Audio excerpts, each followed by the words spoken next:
اللهم إنا نسألك سلامة في الدين وعافية في الجسد وجنة من الموت وبركة في الرزق ونوبة قبل الموت ورحمة من الموت ومغفرة بعد الموت اللهم هون علينا من سكرات الموت والنجاة من النار والعفو عند الحساب اللهم أحينا بالإيمان ومسنا بالإيمان وأدخلنا الجنة مع الإيمان ربنا لا تزغ قلوبنا بعد إذ هديتنا وهب لنا من لدنك رحمة إنك أنت الوهاب اللهم إنا نسألك رضاك والجنة ونعوذ بك من سخطك والنار اللهم أعنا على ذكرك وشكرك وحسن عبادتك اللهم حاسبنا حسابا يسيرا اللهم بارك لنا في رجب وشعبان وبلغنا رمضان ربنا ظلمنا أنفسنا وإن لم تغفر لنا وترحمنا لنكونن من الخاسرين ربنا آتنا في الدنيا حسنة وفي الآخرة حسنة وقنا عذاب النار صلى الله على سيدنا محمد وعلى آله وصحبه وبارك وسلم سبحان ربك رب العزة عما يصفون سلام على المرسلين والحمد لله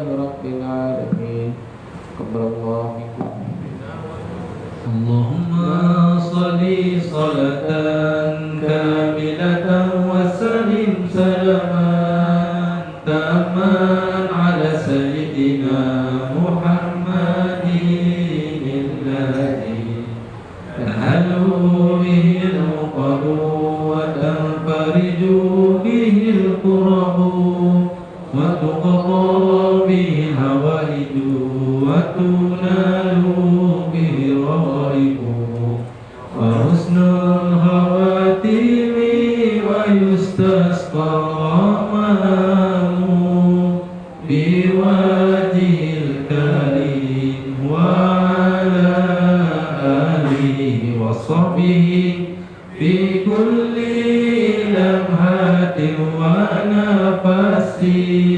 ونفس بعدد كل معلوم لك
Bismillahirrahmanirrahim.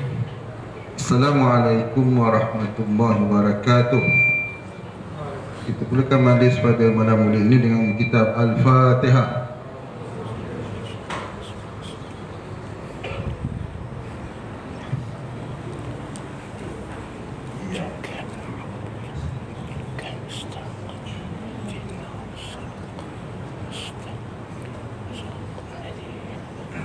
Alhamdulillahirrahmanirrahim.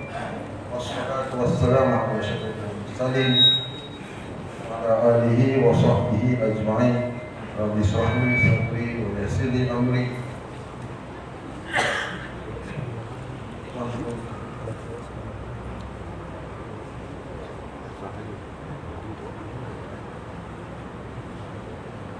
Alhamdulillahirabbil alamin. Wassalatu wassalamu ala asyrafil mursalin wa ala alihi wa sahbihi ajma'in. Rabbi shrah li sadri wa yassir li amri wa hlul lisani yafqahu qawli. Subhanaka la ilma lana illa ma 'allamtana innaka antal alimul hakim. La haula wa la quwwata illa billahi al-azim. Yang berhormat saya bersama Datuk Haji Yahya bin Ahmad, Mufti Negeri Johor Darul Ta'zim. Yang bahagia Cik Muhammad Johan bin Hassan, Wakil Kadri Daerah Segamat. Yang bahagia dari Mahmud bin Abdullah, Musi Tugas Kepala Program Amanat Mufti. Yang bahagia Cik Syarizan bin Abdul Aziz, Bulu Bukit Bukit, Al-Fadil Tuan Komari bin Ibrahim, Imam Satu Masjid Nuri dan barisan pegawai-pegawai Masjid Nuri. Yang musuh Saudara Khairul Kamarudin bin Muhammad, Musi dan Sekretariat Masjid Nuri Segamat dan barisan Jatan Kuasa.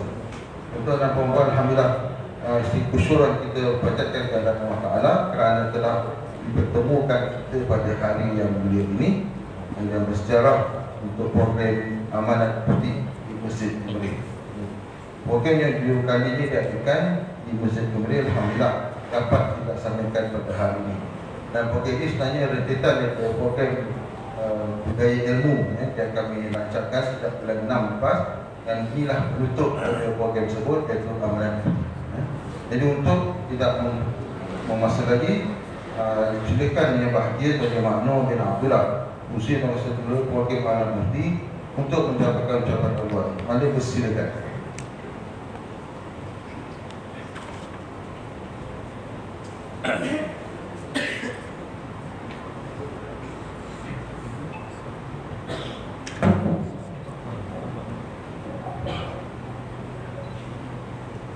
Bismillahirrahmanirrahim.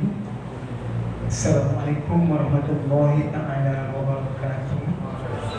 Alhamdulillahil alamin, wassalatu wassalamu ala sayyidina Muhammadin asyrafil anbiya'i wal mursalin wa ala alihi wa sahbihi ajma'in.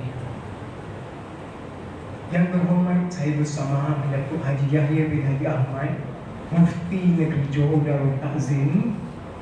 Yang berbahagia Cik Muhammad Johan bin Hassan, Wakil Kadri Daerah Segamat. Yang berbahagia Cik Syarizan bin Abdul Aziz, Penghulu Mukim Gemeri, Al-Fadil bin Haji Komari bin Ibrahim, Imam Satu Masjid Gemeri dan barisan pegawai masjid. Yang berusaha Saudara Khairul Amiruddin bin Muhammad, Pengusi Jatan Kuasa Tariah Masjid Gemeri dan barisan Jatan Kuasa, ayah, ibu, anak-anak, tuan-tuan, puan-puan, termasuk para pelajar yang dirahmati Allah sekalian. Sebagaimana lazimnya, ungkapan saya akan bermula dengan mengingatkan diri sendiri tentang kehidupan. Hari ini Khamis 1 Januari 2026 bersamaan 11 Rejab 1447. Alhamdulillah, sudah 10 hari kita berada dalam bulan Rejab yang akan disusuli oleh Sya'ban dan seterusnya Ramadan. Dan untuk itu marilah kita terus memanjatkan kesyukuran setinggi-tingginya kehadirat Allah Subhanahu Wa Taala kerana kita masih lagi diberikan kesihatan yang sentiasa terbaik dan berpanjangan, dan masih berpeluang untuk hadir ke masjid pada hari ini. Mudah-mudahan Allah akan terus memberikan taufik dan hidayahnya kepada kita agar kita akan dapat terus istiqamah dalam amal ibadah dari semasa ke semasa, insya-Allah. Pada kesempatan yang terhampar ini, saya ingin menyerahkan ucapan terima kasih dan penghargaan yang setinggi-tinggi kepada saya bersama yang berhormat Datuk Haji Yahya bin Ahmad, Mufti Negeri Johor, atas kesudian yang berhormat Datuk Mufti hadir ke Masjid Gemerih ini.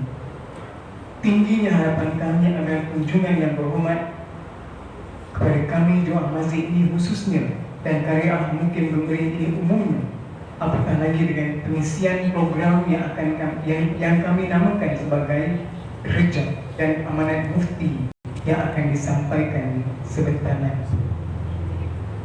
Untuk makluman yang berhormat Datuk Mufti serta hadirin sekalian, program Amanat Mufti yang kami langsungkan ini kami anggap sebagai pelengkap kepada seluruh aktiviti Masjid Gemerih tahun 2025 yang sebelum ini kami penuhi dengan beberapa program keagamaan yang bersifat harian, mingguan dan bulanan. Terima kasih dan penghargaan kami kepada Ustaz dan guru-guru takmir yang silih berganti membimbing dan mengingatkan kami pelbagai perkara berkaitan agama pada setiap malam. Terima kasih dan penghargaan juga kepada beberapa individu dan figura yang hadir daripada beberapa kementerian dan jabatan kerajaan serta NGO seperti Pejabat Kadi, Jabatan Siasatan Jenayah Komersial Bukit Aman, Suruhanjaya Pencegahan Rasuah Malaysia, Bahagian Urusan Halal dan Haram Jabatan Agama Islam Negeri Johor, Jabatan Kesihatan Daerah Segamat, UiTM Cawangan Johor Segamat, Universiti Sains Islam Malaysia Nilai, Dekan Fakulti Sains Sosial Universiti Teknologi Skudai dan sebagainya yang telah turut memberikan kami pelbagai maklumat tentang cabaran dalam kehidupan masa kini. Hadirin dan hadirat sekalian, selain program bersifat kuliah dan ceramah yang lazimnya disempurnakan sebagai pengisian masa singkat antara maghrib dan isyak pada 11 siang ini, ruang masjid selalu terisi dengan pelbagai aktiviti lain oleh jemaah muslimah pula. Mereka aktif. Ada kelas mengaji Al-Quran, ada kelas bimbingan tajwid, ada kuliah duha, ada aktiviti haujakan dan hatta ada kelas ikra untuk muslimah yang dewasa yang agak ramai peserta. Inilah yang menjadikan keamanan masjid ini seperti sentiasa terisi dan mudah-mudahan akan terus istiqamah kelangsungannya demi manfaat untuk kita bersama-sama di dunia sebagai bekalan ke akhirat kelak. Saya menyebutkan bahawa segala aktiviti masjid yang dimaklumi tadi bukan bersifat untuk menunjuk-nunjuk atau memperagakan, malah lebih ingin mewara-warakan maklumat agar lebih ramai anggota karya dan jemaah yang akan ikut serta ke majlis ilmu yang diadakan pada masa-masa yang akan datang demi pengibaran masjid dan demi kelangsungan kehidupan yang lebih sempurna di dunia dan di akhirat. Baik sekali saya ingin mengungkapkan penghargaan terima kasih setinggi-tingginya kepada Yang Berhormat Datuk yang sudi bersama-sama kami, Tuan Kadi dan segala yang sepatutnya bersama-sama mungkin sebentar nanti, pada Hulu mungkin Gemerih, pada ketua-ketua kampung, rakan jemaah daripada masjid dan surau yang berhampiran, kepada siswa dan siswi IPT khususnya UiTM Cawangan Johor, kepada anak-anak pelajar, para jemaah muslimin dan muslimah serta ayah ibu yang turut sama meraihkan program Amanat Mufti ini. Penghargaan dan terima kasih kepada semua individu yang telah menyumbangkan tenaga, buah fikir, hatta wang ringgit bagi merealisasikan program pelengkap aktiviti tahunan Masjid Gemerih 2025 ini. Ampun dan maaf atas segala kehilapan yang terlanjur dan atas segala kekurangan yang terserlah. Sekian, semoga Allah akan sentiasa memberkati segala usaha kita dan mempermudah segala rencana yang kita rancangkan untuk sentiasa mengamalkan masjid kesayangan kita ini, insya-Allah. Sekian, wabillahi taufiq. Wassalamualaikum warahmatullahi taala wabarakatuh.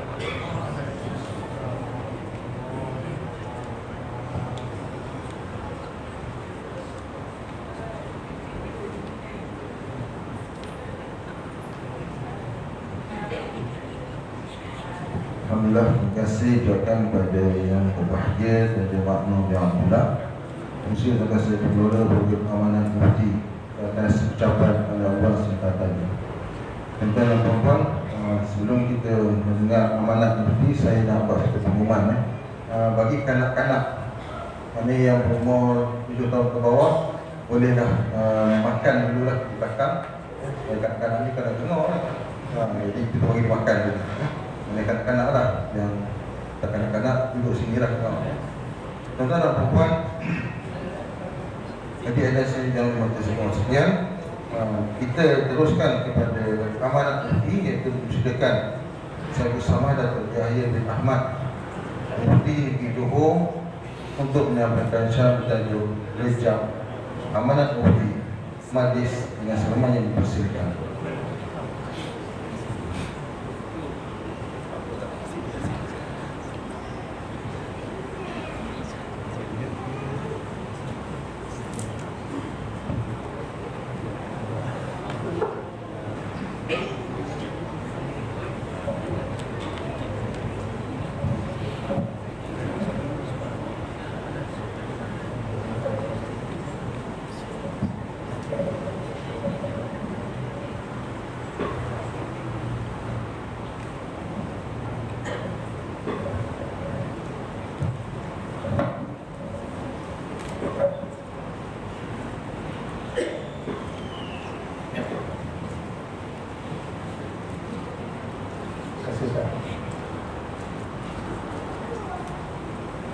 Assalamualaikum warahmatullahi wabarakatuh. Waalaikumsalam. Bismillahirrahmanirrahim. Alhamdulillahirabbil alamin. Wa bihi nasta'in ala umuri dunya wad din. Wassalatu wassalamu ala rasulil amin. Sayyidina wa habibina wa syafi'ina wa zuhrina wa maulana Muhammad wa ala alihi wa ashabihi ajma'in. Allahumma salli wa sallim ala nuril anwar wa sirril asrar wa tabiatil adiyar wa biftani babil yasan Sayyidina wa maulana Muhammadin muhtar wa alihi al-ahmar wa ashabihi al-ahyar adada ni'amillah wa iftar. Rabbi shrah li sadri wa yassir li amri wa hlul 'uqdatam min lisani yafqahu qawli wa ba'd. Yang berusaha sahabat saya Ustaz Zaini bin Mohsin, diusaha Masjid Nenek Gemerik, selaku pakar pada malam yang berbahagia. Yang berusaha Tuan Haji Muhammad Nur bin Abdullah, pengerusi Jawatan Kuasa pengelola program Amanat Mufti, merangkap pengerusi Jawatan Kuasa Masjid Gemerik, sama-sama dengan barisan ahli jawatan kuasa. Yang berbahagia Encik Syahrizad bin Abdul Aziz, Pengulu Masjid Gemerik. Yang berbahagia Tuan Haji Komari bin Ibrahim, selaku Imam 1 Masjid Gemerik. Imam 2 Tuan-Tuan Bilal dan pegawai Masjid Gemerik ini. Yang berusaha Saudara Khairul Amiruddin bin Muhammad, pengurusi Jawatan Kuasa Karya Masjid Gemerik. Ketua Kampung, Tuan-Tuan Haji, Ibu-Ibu Hajah, Tuan-Tuan, Puan-Puan, hadirin hadirat serta anak-anak yang terkasih. Pertama-tama sekali, alhamdulillah wa syukurillah. Marilah sama-sama kita panjatkan kesyukuran kehadirat Allah Subhanahu wa taala. Karena pada malam yang berbahagia ini, malam 11 Rajab, dapat kita bersama-sama di rumah Allah yang mulia ini, dalam satu program yang telah diatur oleh Jawatan Kuasa Masjid Gemerik. Pada awalnya kita merancang untuk mengadakan pada malam semalam, tetapi kerana ada urusan lain yang tidak dapat dielakkan, maka saya minta supaya dijadualkan semula. Dan penjadualan semula itu berlaku pada malam ini, sehari daripada semalam. Walau bagaimanapun, malam dapat lagi satu arahan supaya saya bersama-sama dengan pegawai kerajaan untuk mengadakan majlis Yasin Tahlil khusus untuk doakan kesejahteraan Wali Yang Maha Mulia Serta Bagi Yang Agung di semua masjid-masjid kerajaan, khususnya di Masjid Sultan Al-Bakar. Jadi malam inilah waktu ini. Tetapi kerana saya sudah berjanji dengan Masjid Umri, sudah bertangguh, saya tak tahulah cikgu makna baca wirid apa agak. Saya rasa memang tak boleh tidak kena datang jugalah ke Gebrik, walaupun maknanya terpaksa meninggalkan majlis yang patut saya ketuai di Masjid Sultan Al-Bakar. Tapi tak apalah, yang penting dapat kita bersuhur, dapat kita bersama-sama untuk kita memperoleh mencari rahmat, keberkatan daripada Allah Subhanahu Wa Taala, insya-Allah. Dan sama-sama jugalah. Tadi tuan tadi dia telefon saya, dia tak dapat datang awal, kerana itulah menyempurnakan majlis Yasin Tahlil solat hajat di Masjid Kerajaan pada Segamat. Itu juga dengan di Masjid Habiskan kalau di daerah Segamat. InsyaAllah kalau ada kesempatan, dia akan sama-sama dengan kita juga pada malam yang berlaku. Tuan-tuan, puan-puan, hadirin hadirat yang dirahmati Allah, jarang berlaku kita mengadakan majlis sempena menyambut bulan Rajab yang biasanya kita menyambut awal tahun Hijrah 1 Muharram, majlis Maulid Rasul. Selepas daripada majlis Maulid Rasul, majlis Isra' Mi'raj bulan Rajab itulah. Kemudian bulan Syakban, 10 Syakban kita berpuasa dan seterusnya. Tapi pada malam ini satu inisiatif yang sangat mulia yang telah dibuat oleh Pengurusi Jawatan Kuasa dipimpin oleh Cikgu Makno untuk kita memperingati bulan Rajab ini. Dan kita sama-sama menghayati betapa bulan Rajab itu bukanlah kali-kali bulan.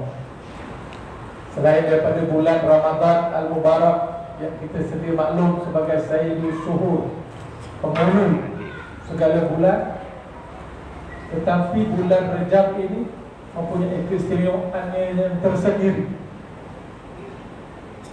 Kalau di dalam Al-Quran Allah Subhanahu Wa Taala menyebut, a'udzubillahi minasyaitonir rajim, inna iddatash syuhuri indallahi 12 syahran fi kitabillah yauma khalaqas samawati wal ard minha arba'atun hurum zalika dinul qayyim fala taghlimu fihinna anfusakum wa qatilul musyrikina kaffah kama yuqatilunakum kaffah wa'lamu annallaha ma'al muttaqin.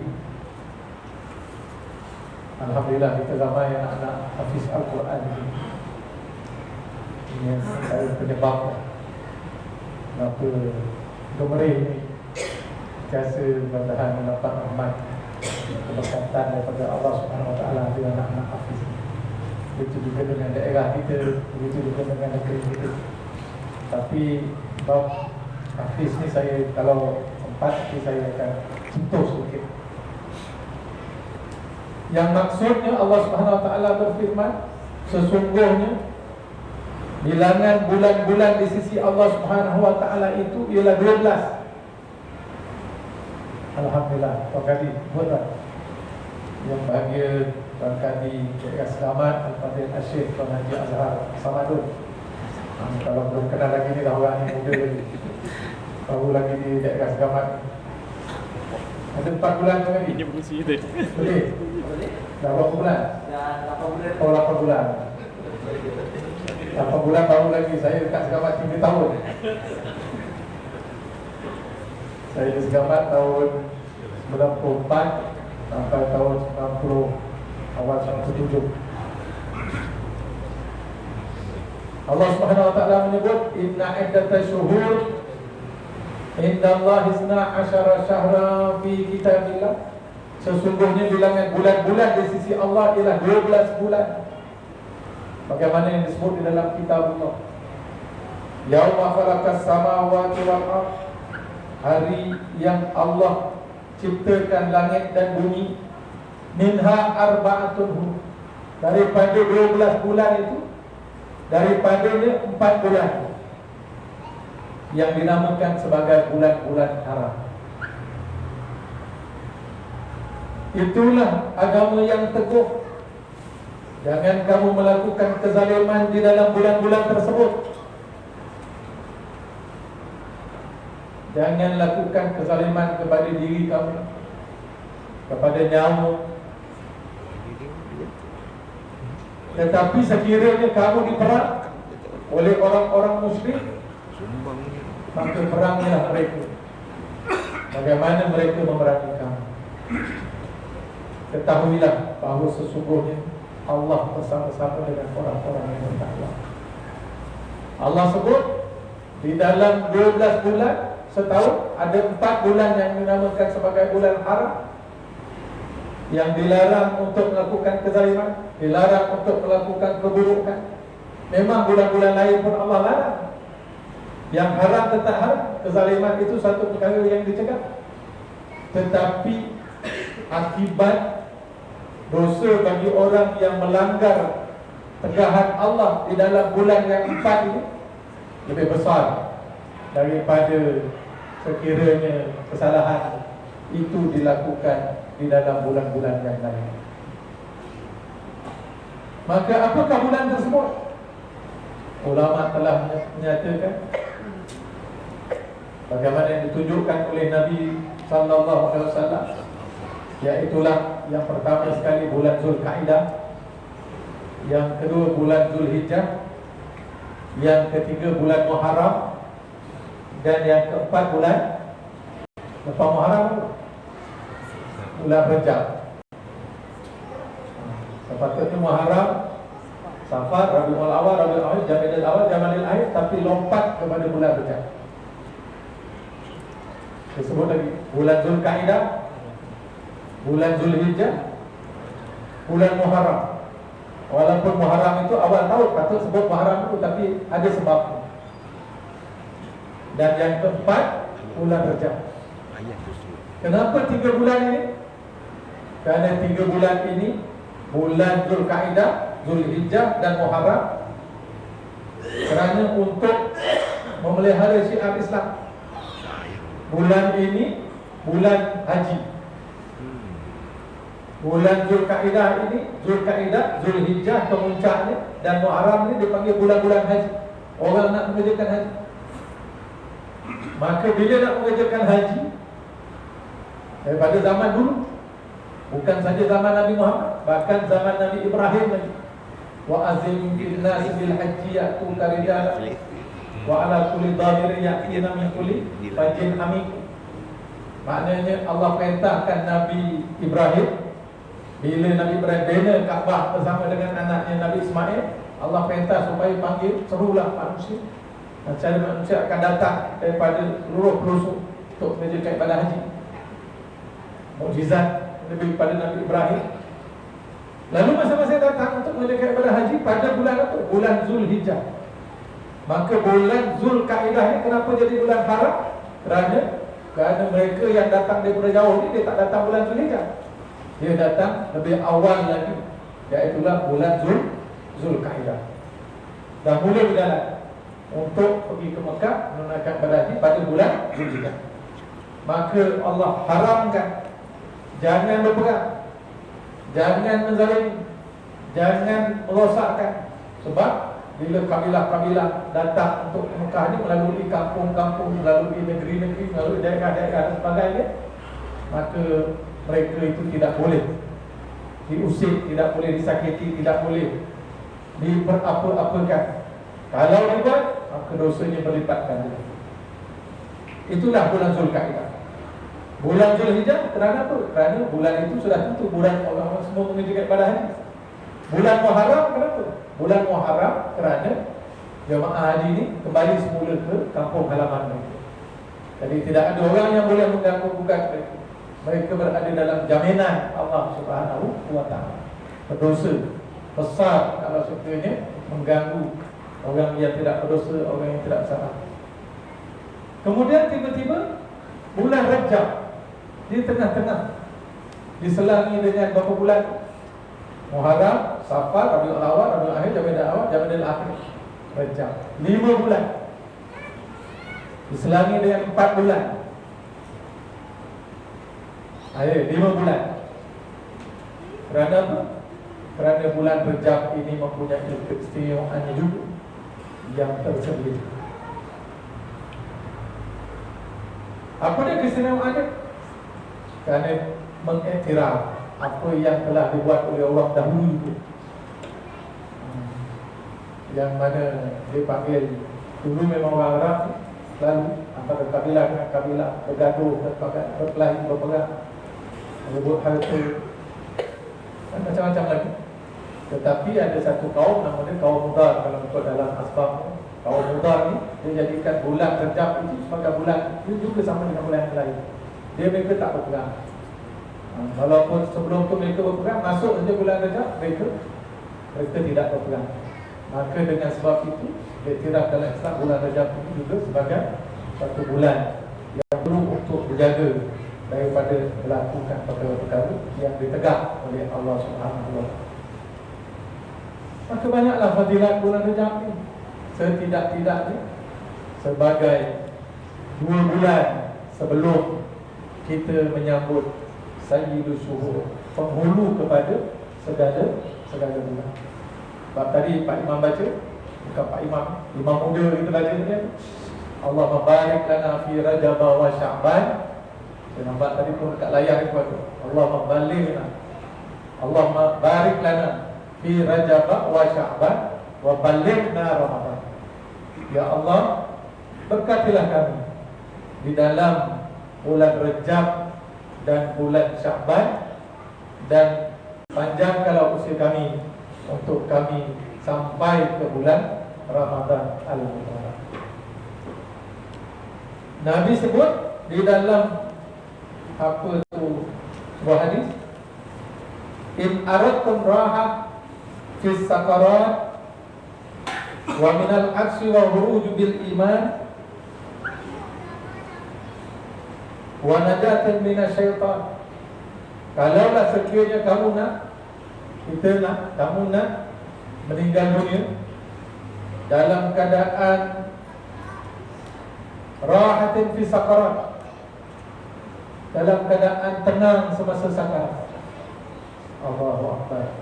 Inilah kan saat yang paling ngeri pada manusia ni, apabila saat sakarat.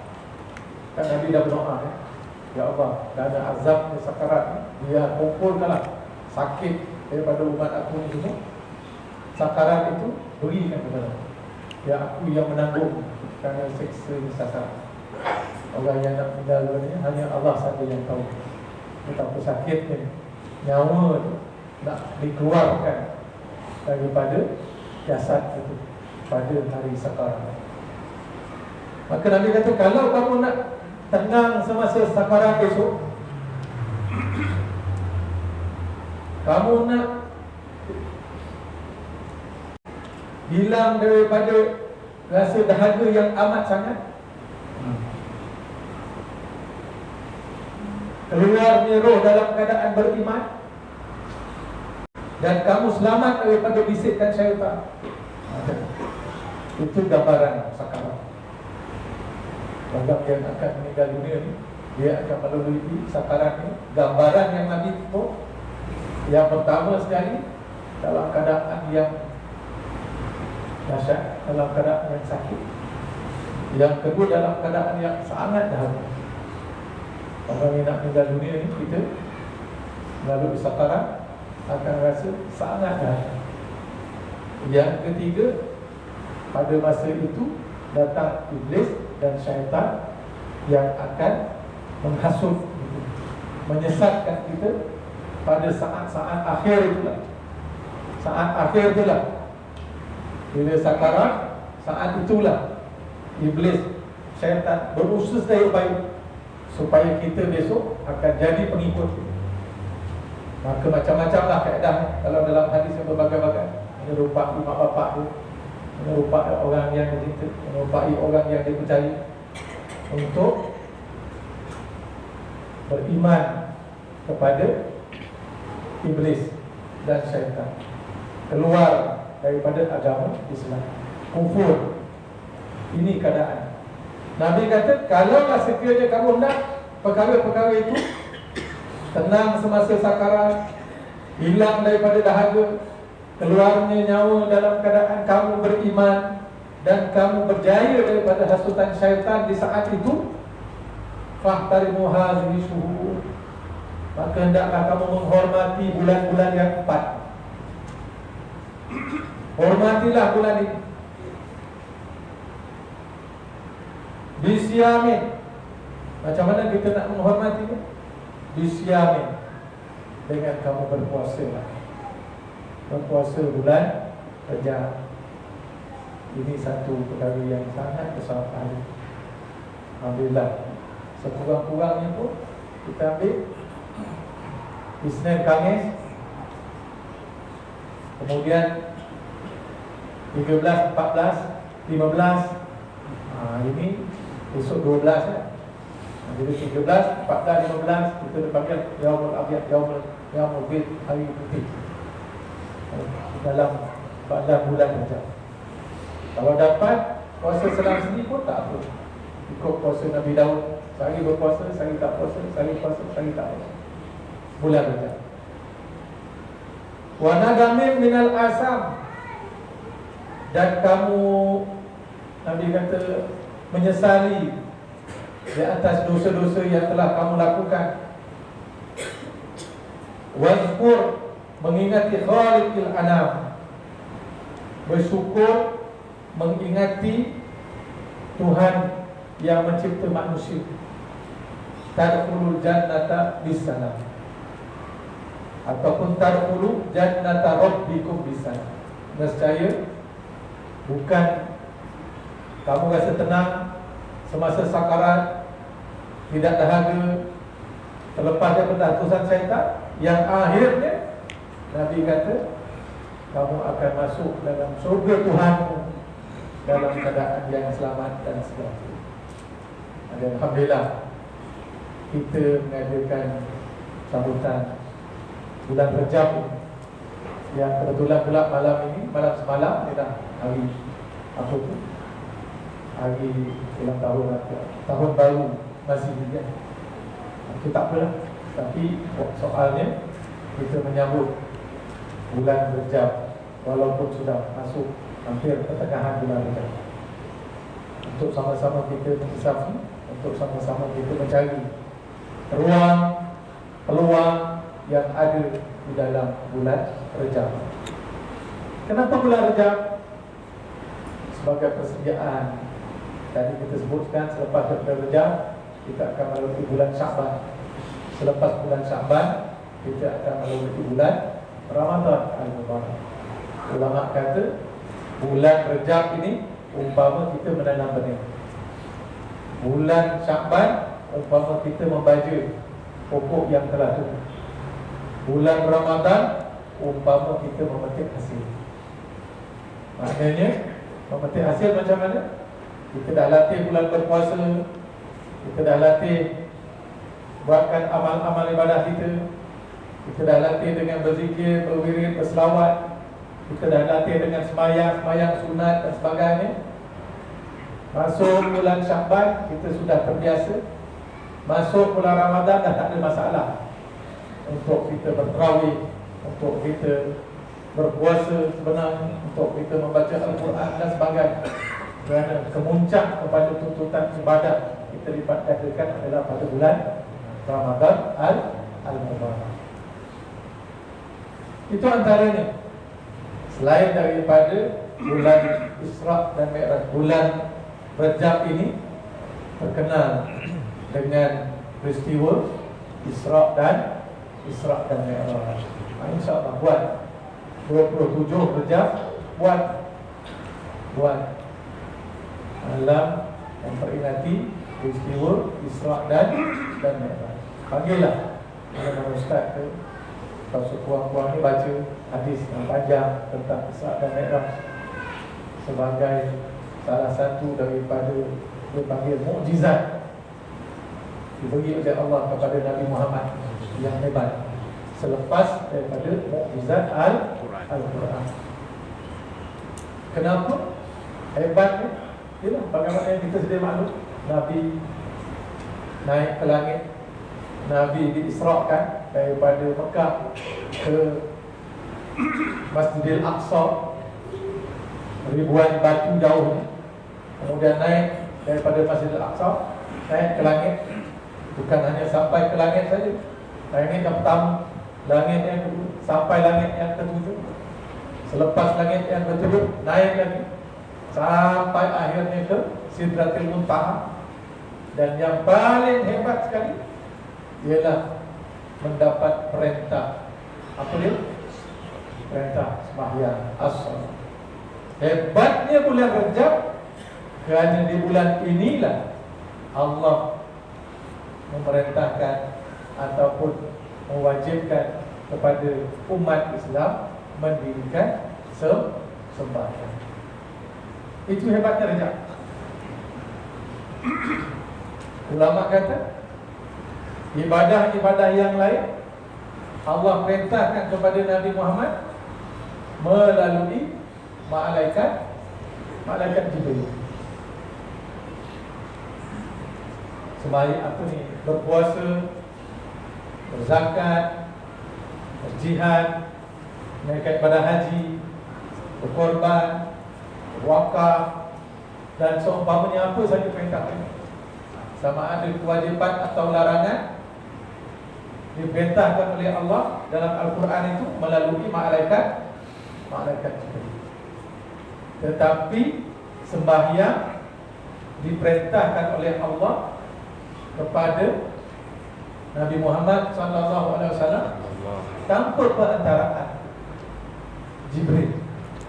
Allah sendiri yang memerintahkan kepada Nabi supaya mendirikan sembahyang dan mewajibkan kepada umat Islam untuk mendirikan sembahyang.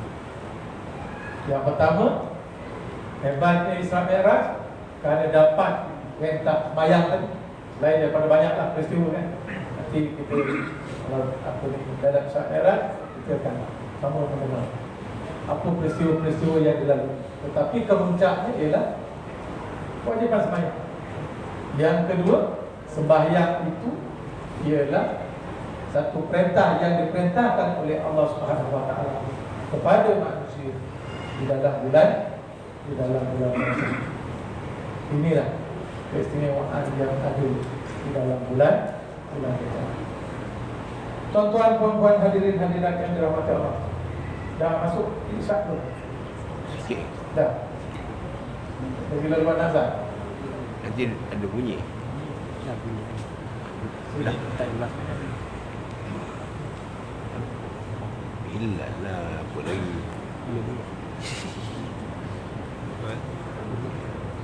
Bila lah. Oh dah ada.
Padam sikit bang.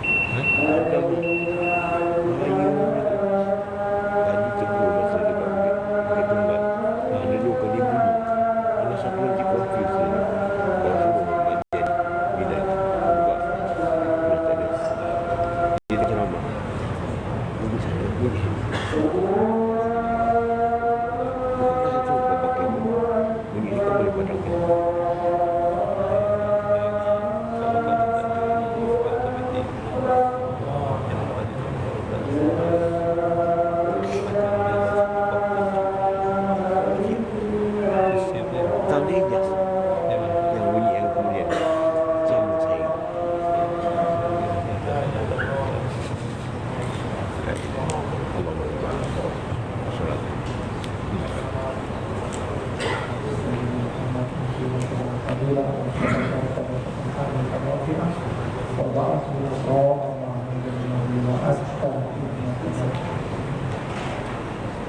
Sahur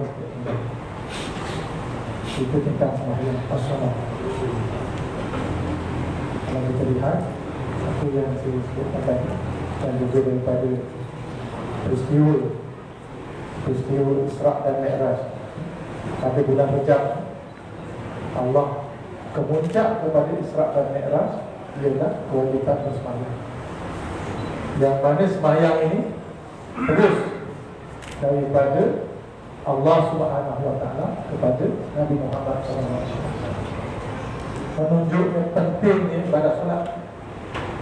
Yang pertama, ulama kata yang kedua, ibadah solat ini, ibadah-ibadah yang lain semua malaikat Jibril turun daripada langit, turun ke bumi, membawa perintah itu kepada Nabi Muhammad SAW. Semua Malaikat Jibril turun bertemu dengan Nabi Muhammad, bawa perintah-perintah yang lain, puasa, zakat, haji, infak dan sebagainya. Tetapi dari segi sembahyang, Nabi sendiri naiklah sampailah ke Sidratul Muntaha, mendapat perintah daripada Allah Subhanahu wa Ta'ala. Inilah kelebihan dari segi ibadat sembahyang yang menjadi kewajipan kepada kita. Peranan malaikat Jibril apa? Malaikat Jibril mengajar Nabi bagaimana nak mendirikan sembahyang. Dalam hadis yang panjang tentang Isra dan Mi'raj, ada yang diriwayatkan bahawa bila Nabi turun daripada peristiwa Isra dan Mi'raj, turun semula ke Mekah, keesokannya malaikat Jibril datang berjumpa dengan Nabi. Mula pada waktu subuh, dikejutkan Nabi, wahai Muhammad, bangun. Aku ingin tunjukkan kamu bahawa ini awal waktu subuh. Diajarkan sembahyang subuh 2 rakaat. Kemudian malaikat Jibril naik. Bila sampai waktu zuhur, malaikat Jibril turun lagi. Wahai Muhammad, ini awal waktu zuhur, apabila matahari tergelincir. diajarkan sembahyang zuhur 4 rakaat. Naik lagi, masuk waktu asar, malaikat Jibril turun lagi. Wahai Muhammad, ini awal waktu asar, iaitulah apabila bayang-bayang melebihi ukuran sejalan. Diajarkan sembahyang asar 4 rakaat. Kemudian malaikat Jibril naik lagi sampai waktu maghrib, malaikat Jibril turun lagi. Wahai Muhammad, ini mula masuk waktu maghrib, apabila matahari terbenam. Kemudian naik lagi, diajarkan tadi sembahyang 3 rakaat. Kemudian naik, masuk waktu isyak, malaikat Jibril turun lagi.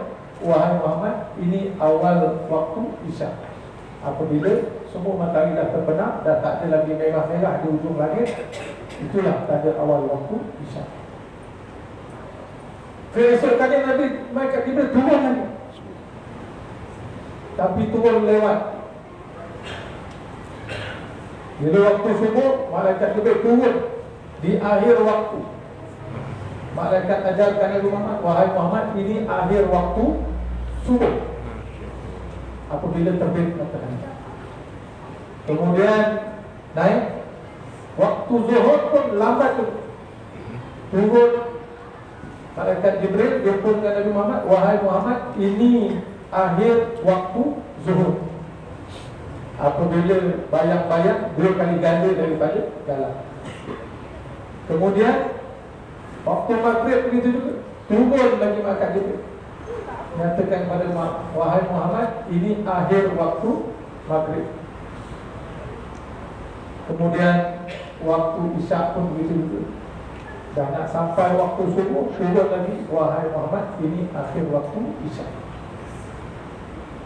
Sembahyang diperintahkan oleh Allah terus kepada Nabi Muhammad, tetapi kaifiah sembahyang 5 waktu diajarkan oleh malaikat Jibril kepada Nabi Muhammad, sehingga kan kepada awal waktu dan akhir waktu itu pun diajar oleh malaikat Jibril kepada Nabi Muhammad sallallahu alaihi wasallam. Menunjukkan apa? Menunjukkan betapa besarnya kewajipan sembahyang yang wajib untuk dilaksanakan oleh semua orang Islam apabila telah mencapai usia balik. Sampailah ajalnya, selagi mana dia seorang yang waras. Yang tidak diwajibkan hanya kepada orang yang tidak waras, tetapi orang yang sakit pun wajib sembahyang sampai ke akhir hayat itu. Boleh berdiri, berdirilah. Tak boleh berdiri, cara duduk. Tak boleh duduk, cara berbaring. Tak boleh cara berbaring mengiring, cara terlentang. Tak boleh terlentang dengan apa yang kita mahu. Tetapi kewajipan itu tidak gugur pada seorang pun sampai ke akhir hayat. Inilah satu perkara yang penting untuk senantiasa kita ingat, bahawa ibadah sembahyang ini adalah merupakan ibadah yang wajib untuk kita laksanakan. Sebati dalam diri kita. Apabila sampai kewajipan itu pada kita, iaitulah selepas balik usia seseorang. Nanti kata muru auladakum bisalah wa hum abna sab'a sin. Suruh anak kamu sembahyang, ya. Mereka umur 7 tahun. Apabila dah sampai 10 tahun, pukul. Habis suruh pukul. Pukul bukan yang membera lah, pukul mendidik dia, supaya dia takut, dan juga supaya dia mengingati kewajipan dia memberikan sembahyang. Sebab apa, besok kita bila bangkit di padang mahsyar, Nabi kata awwalu ma yuhasabu abdu yaumal qiyamah as-shalah. Idza saluhat saluha amaluhu wa idza fasada sa'iru amaluhu. Nabi kata besok pada hari kiamat, kita ni apa benda yang Allah tanya, apa yang Allah lihat? Pertama sekali dilihat sembahyang. Kalau sempurna sembahyang, maka selamat. Kalau tak sempurna sembahyang, walaupun banyak sedekah, walaupun banyak kebajikan yang kita buat, walaupun banyak amal-amal yang lain, kita pergi umrah, kita pergi haji, setiap tahun kita pergi, tetapi sembahyang kita abaikan, maka tidak akan dapat menyelamatkan kita. Pastikan sembahyang. Sembahyang di mana? Sebaik-baiknya sembahyanglah di masjid, di rumah Allah. Sembahyang secara berjamaah. Kenapa? Kerana besarnya fadilat sembahyang di masjid, sembahyang secara berjamaah. Alhamdulillah. Tahniah ucapkan pada pengurusan masjid yang telah dapat buat program-program yang berbagai-bagai di masjid-masjid tempat kita. Memang sebahagian itu memang dah kita perkelilingkan, tetapi banyak program-program lain yang luar daripada arahan Jabatan Agama yang telah pun dilaksanakan di masjid. Alhamdulillah. Tahniah dah diucapkan. Teruskan. Sebab masjid inilah tempat segala-galanya untuk kita buat program-program, untuk kita bersilaturahim, untuk kita mendapat ilmu, untuk kita beribadah secara berjamaah dan sebagainya. Kita dulu pernah diuji dengan COVID-19. Saya ingat tidak ada ujian yang kita lalui. Saya rasa lah, kalau abang-abang, bapak-bapak kita yang dulu mungkin agak agama Islam, agama Jepun atau sebagainya, tapi yang ini lebih hebat. Sebab Jepun tu ataupun peperangan tu, kita boleh selamat apabila kita dapat mengelakkan daripada serangan secara fizikal yang kita nampak. Tetapi COVID-19 ni, subhanallah, saya ingat tak ada lah pengalaman saya dah. Jadi timbalan mufti 8 tahun. Masa itu 2020 saya jadi mufti dalam 3 tahun.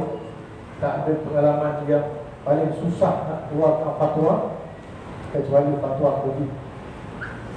Betul. Memang Allah. Apa yang susah? Susahnya ialah kita nak tak bagi orang datang masjid. Ini satu benda yang bukan senang.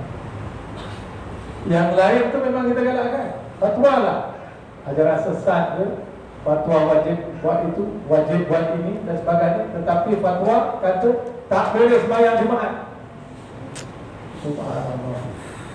Ini bukan kadang-kadang ini, bukan saja-saja suka-suka kita nak hukum. Orang nak sembahyang kita tak boleh.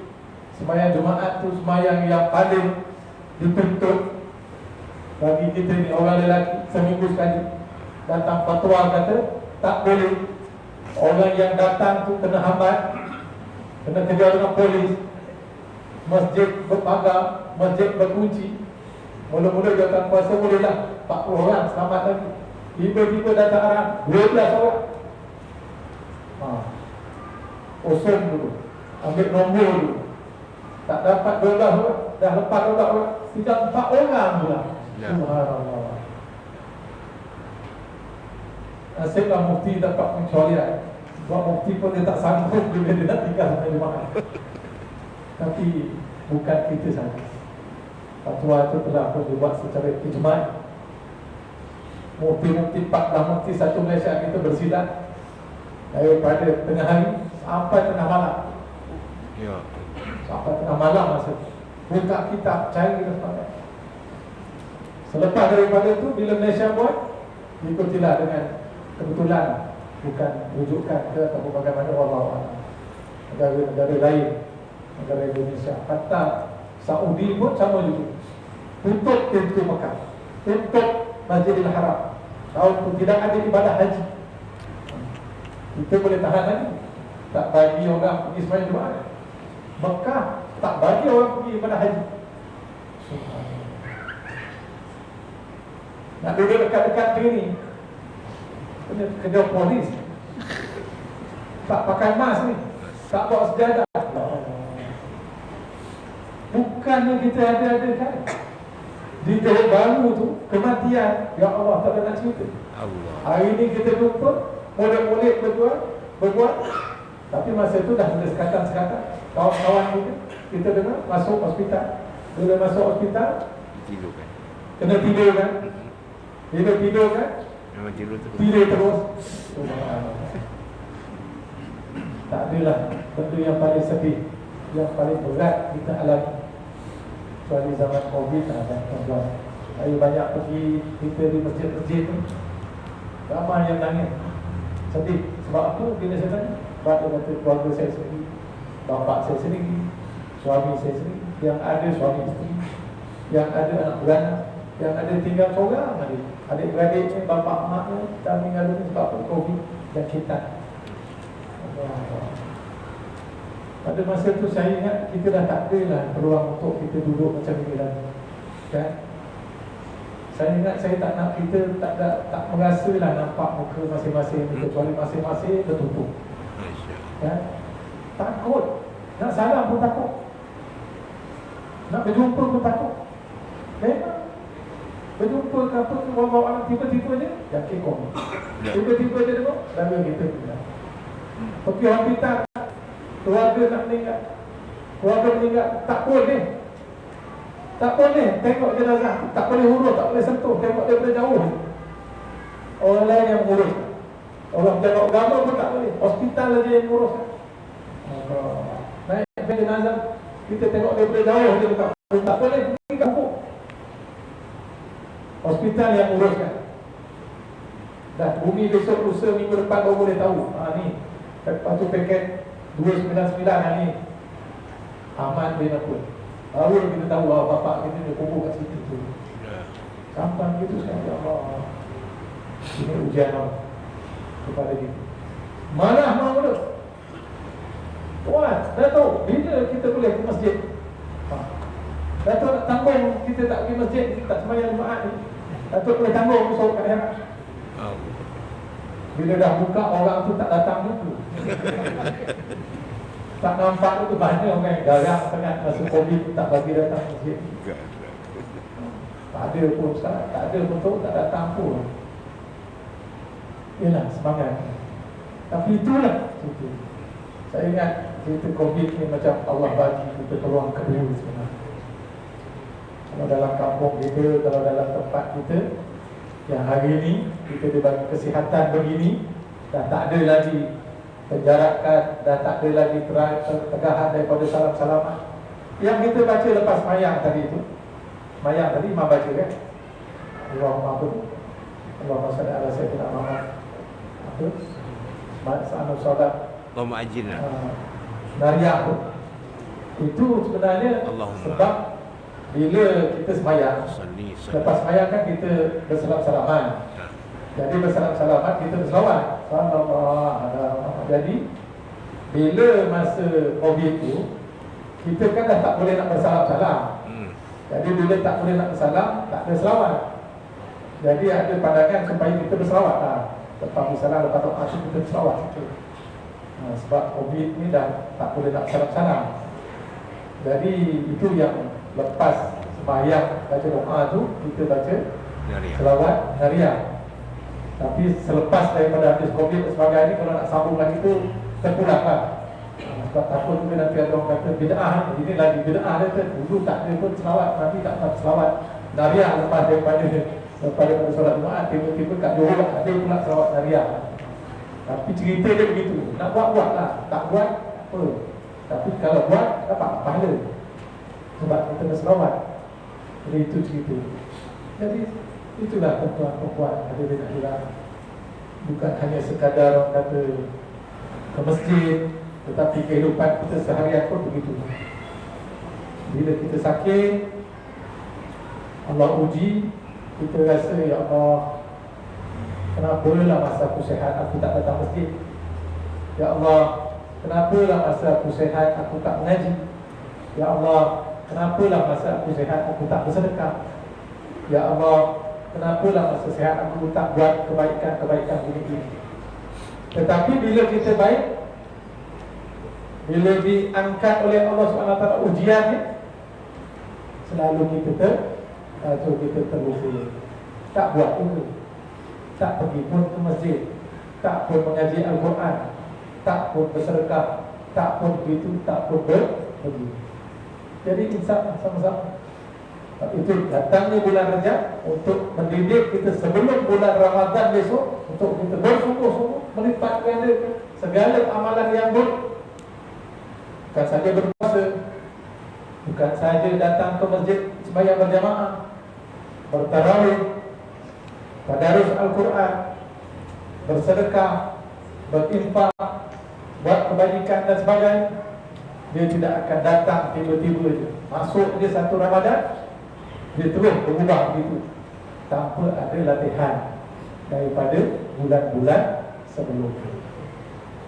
Inilah keistimewaan yang Allah SWT berikan kepada kita berhubung dengan bulan-bulan yang disebutkan sebagai bulan-bulan haram, khususnya bulan Rajab. Tuan-tuan, puan-puan, hadirin hadirat yang dirahmati Allah, bila kita datang ke masjid, maka kita belajar bukan hanya sembahyang berjamaah saja. Sekurang-kurangnya itulah yang kita laksanakan. Tetapi memang kita minta di masjid-masjid mengadakan kelas-kelas fardu ain, kelas-kelas yang kita minta ustaz-ustaz yang ada di tempat kita ataupun tempat lain yang boleh kita jadualkan. Dan alhamdulillah mereka semua dibiayai oleh pihak kita lah, pihak kerajaan, dengan allowance yang ada untuk mereka mengajar. Maka masa inilah perlu untuk kita rebut ruang. Jangan kita kata Allah ustaz ni asyik-asyik bab itu dulu. Cerita bab sembahyang, cerita bab tauhid, sifat 20. Tapi bila kita duduk dalam satu-satu majlis ilmu ni, mesti kita akan dapat benda yang baru. Kalau sebelum ni, macam ni, bila datang lagi ustaz ni, tambah lagi, begini.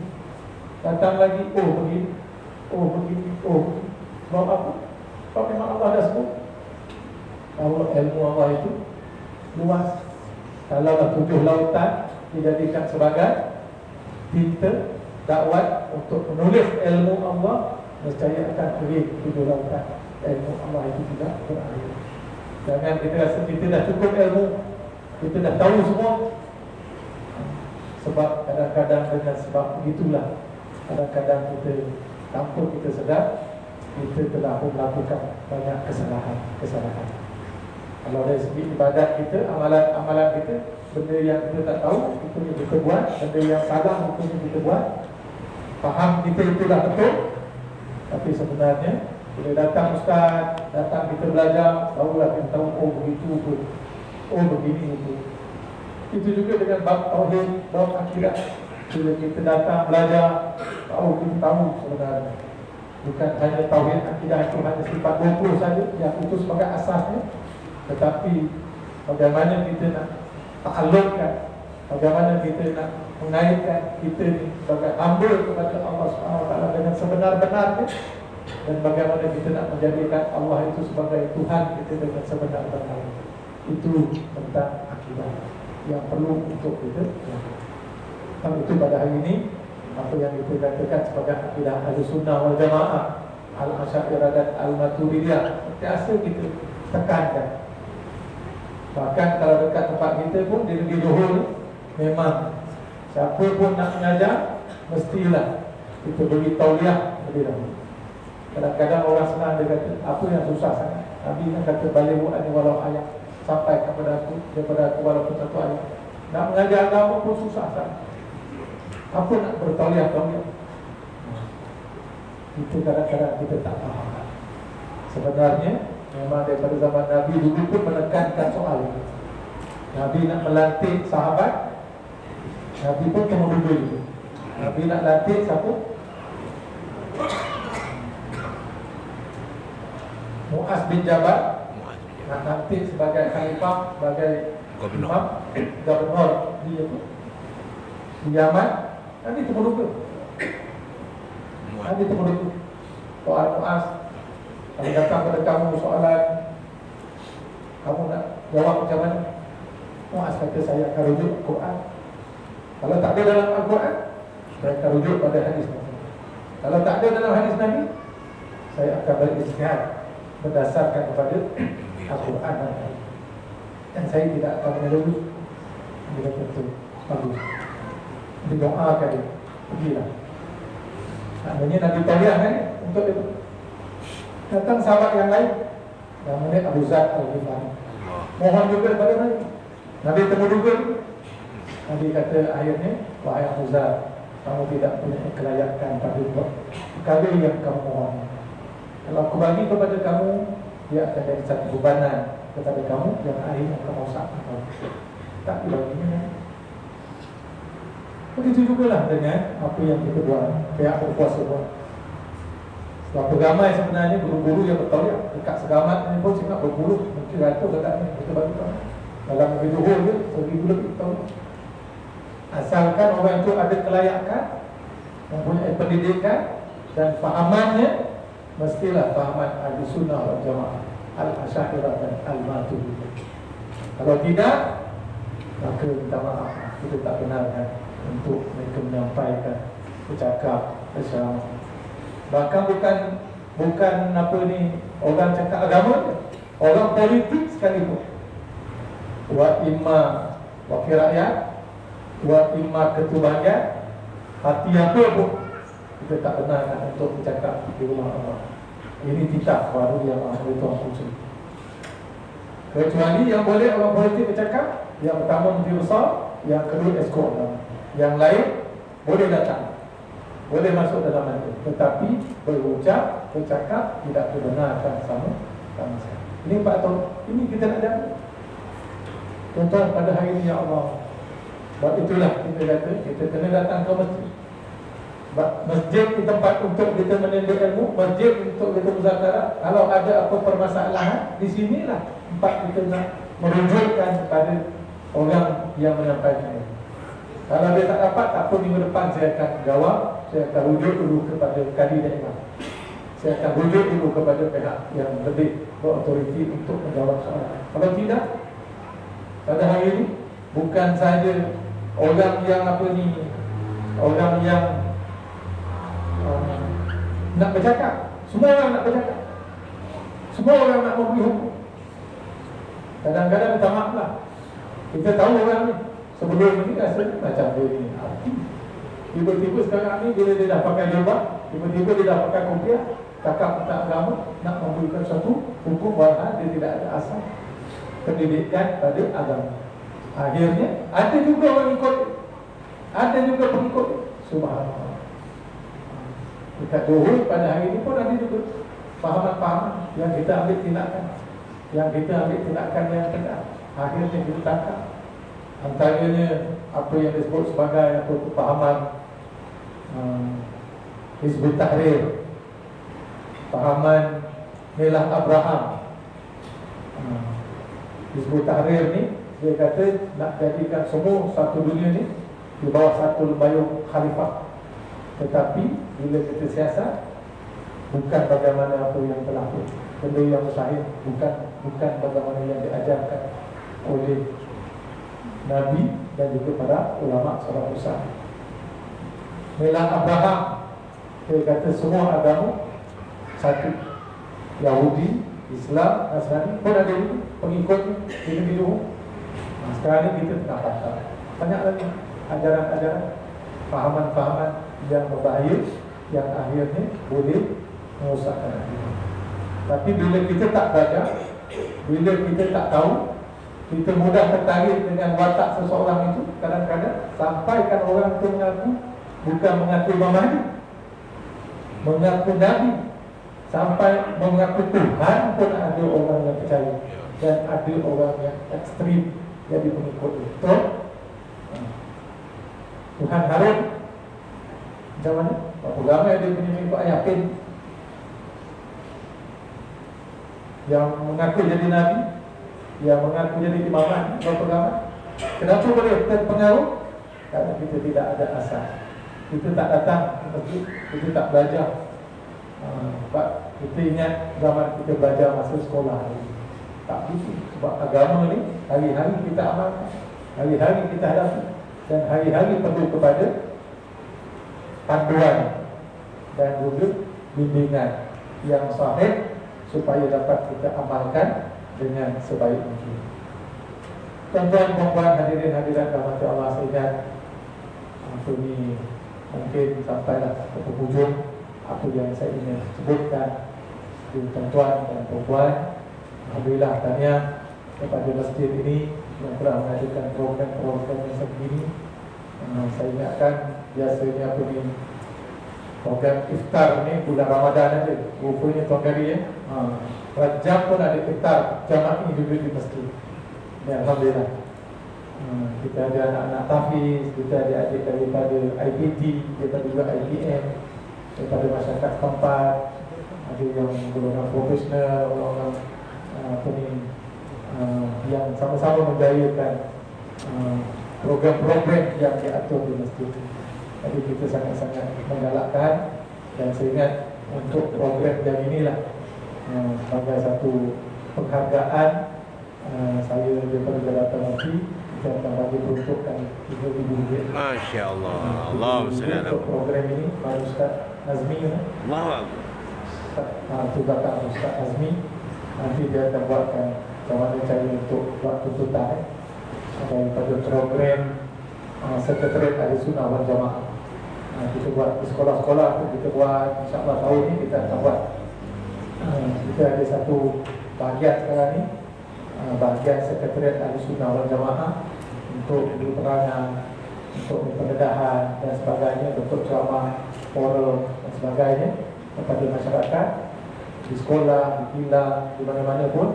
Dan tiap-tiap kali program tu kita akan bagi peruntukan. Jadi kita bagi peruntukan itu sebanyak RM7,000 kepada Masjid Jibril. Tak payah buat petang lebih lah, saya ingat nanti saat ini boleh bagikan panduan Masjid Makno supaya sumbangan itu boleh masukkan dalam akaun pada menghadapi program yang ada. Jadi sahabat dan tahniah, mudah-mudahan kita semua sentiasa komitmen dengan apa yang telah dilaksanakan. Mudah-mudahan kita terus dan istiqamah dengan amalan-amalan perkara yang telah kita kerjakan, istiqamah dengan masjid, istiqamah dengan ibadah-ibadah yang wajib dan juga sunat. Mudah-mudahan kita sentiasa mendapat taufik hidayah tunjuk kepada Allah SWT hingga ke akhir hayat kita, dan mudah-mudahan kita dimatikan dalam keadaan beriman, dan juga mudah-mudahan kita berharap esok kita dibangkitkan dengan mendapat syafaat Nabi Muhammad sebagai umat Nabi Muhammad, dan mudah-mudahan kita ditempatkan dalam surga Allah Subhanahu wa taala. Aku qauli hadza astaghfirullahaladzim wa lakum wa billahi taufiq wal hidayah. Wassalamu alaikum warahmatullahi wabarakatuh. Waalaikumsalam.